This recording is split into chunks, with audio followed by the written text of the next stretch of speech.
Good morning students. स्वागत है आपका आपके यूट्यूब चैनल इनोवेटिव आशुतोष पर। आइए बच्चों, आज हम फिर एक नया स्ट्रक्चर इंग्लिश स्पोकन के लिए सीखते हैं जी। वैसे ऐसे वाक्यों में आपका रहेगा सकना, ठीक है। ये सकना किस तरह का सकना है? ये है एबिलिटी वाला सकना, ये है कैपेसिटी वाला सकना, ये है कैपेबिलिटी वाला सकना।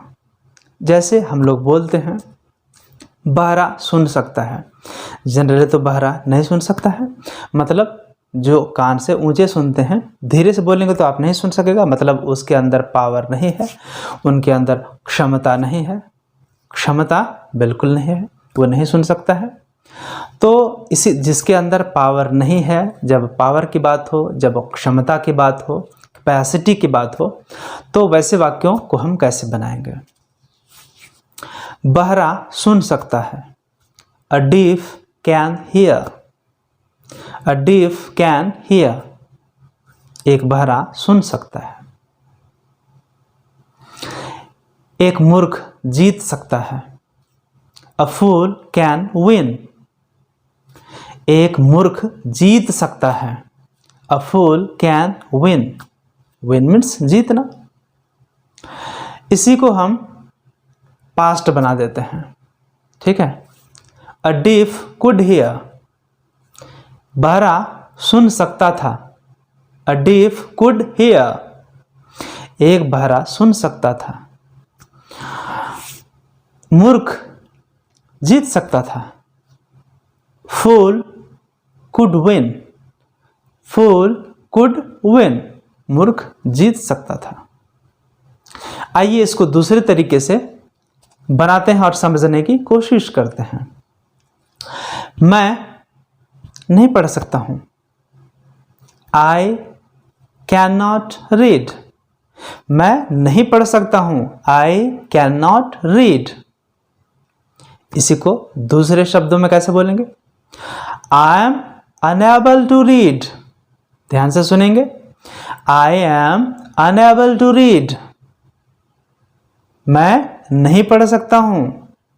इसी को दूसरे तरह से बोलते हैं, I am not able to read, I am not able to read. तो एक ही चीज को आपको मैंने तीन तरीके से बताया।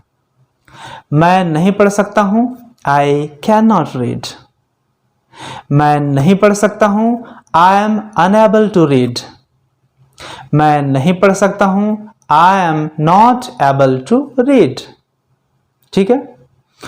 चूंकि आप हेल्पिंग वर्ब के इस्तेमाल को जानते हैं, कहाँ इज होगा, कहाँ एम होगा, कहाँ वाज होगा, कहाँ वर होगा, इसलिए वह चीज मैं नहीं बता रहा हूं आपको, ठीक है। उसके आगे इसको हम अब पास्ट में चलते हैं। मैं नहीं पढ़ सकता था, I was unable to read, I could not read, दो तरीके से। तीसरा तरीका, I was not able to read, I was not able to read. इसी ले लेते हैं, मैं नहीं पढ़ सकूंगा, आई shall not be able to read, I shall not be able to read, will भी लगाते हैं, I will not be able to read। इसी को दूसरे तरीके से बोलते हैं, I will be unable to read, I will be unable to read। यदि संभावना थोड़ी ज्यादा हो तो I would be unable to read, I would be unable to read। तो बच्चों, उम्मीद है आप सीख गए होंगे। एक बार फिर से दोहरा देता हूं, मैं नहीं पढ़ सकता हूं, I cannot read, मैं नहीं पढ़ सकता हूं, I am unable to read, मैं नहीं पढ़ सकता हूं, I am not able to read।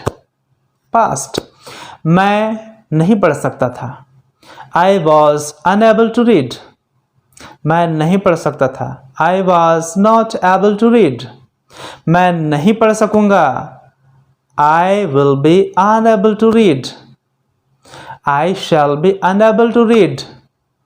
मैं नहीं पढ़ सकूंगा। I shall not be able to read. या फिर I will not be able to read.